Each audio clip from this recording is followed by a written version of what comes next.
What I wanted to do today was to redesign a race that was originally designed for my Alien Sun Stellaris mod that I did about 7 years ago. Originally based off the Kukari from Bulgaria, I had incorporated them into the mod because, come on, they look cool. But in the original design, I had essentially copied them as is without any modification. So anyone familiar with the Kukari and their cultural importance would immediately be able to identify them. For the Stellaris mod, that's fine. It worked, and they're niche enough to not really be immediately recognizable, unlike, for example, the Krampus, which at this point has entered the mainstream. But I wanted something different. I like the basic elements of the creature design, a large, hairy, sort of plump creature with an elongated head and no visible features. There's just something immensely cool about them. Keeping those elements in mind, I wanted to see if I could redesign them to fit the Alien Suns universe as it is now. Unfortunately, I failed.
It just didn't work out. It didn't work at all. I had wanted them to look one way, and I ended up losing all of the qualities that I wanted to keep. My original idea for them was to make them a facultative quadruped, similar to how a gorilla or a chimp walks.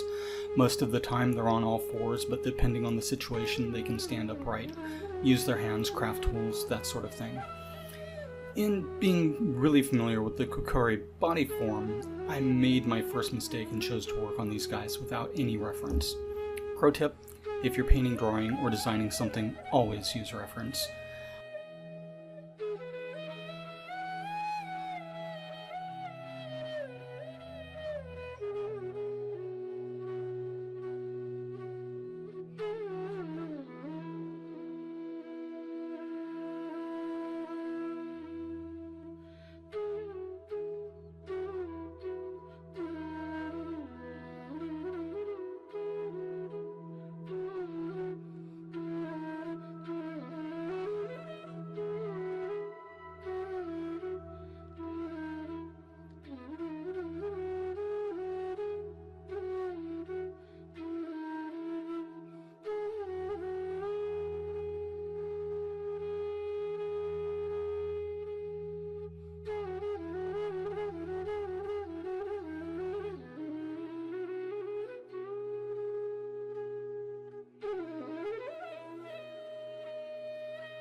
I end up with something that sort of works, but the head feels too much like a hamster.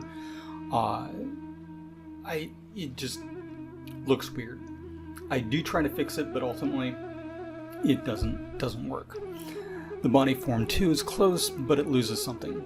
It just doesn't have the feeling that I want. The hind legs look off, and the whole thing to me is just a wreck.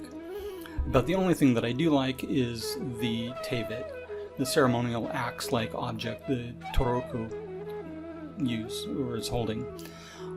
At this point, I realize I've made a huge mistake. I have regrets, and it's absolutely not going the way I had in mind. But at this point, I'm also committed, so I see the sketch through. I realize one of my frustrations is that I don't have a firm grasp on the environment in which these figures exist. What I do know is just sketchy details. They're primitive descendants whose ancestors were being transplanted by the agents. The ship crashed. Their biosphere immediately around the ship supports their form of life, and outside of that little bubble is a frozen wasteland of a moon. And the ship's systems are really the only thing that's keeping them going. While I feel this design is a bit of a dead end, I think that there are things that I can take from it and use in the final design, and that's okay, it's all part of the process. In working In working on creature designs for Alien Suns and for clients, not everything works the first time out. You have to explore, experiment, play around until you find something that works. It's not uncommon for me to do dozens of sketches and roughs before finding what I'm after. In the next video, we'll explore some other ideas while still moving in the same direction. We want to keep the spirit, if not the form, of the Kukuri, and something that is mysterious, but, believable. We'll take a look at more of their cultural trappings and the biosphere that they've involved in, and we'll have a much more rounded design by the end of it. In the meantime, thanks for watching, and I hope you've enjoyed this process video. I hope to have about 1 or 2 of them out a month, so the next one should be in a few weeks. In the meantime, have a great day, and I'll leave it there.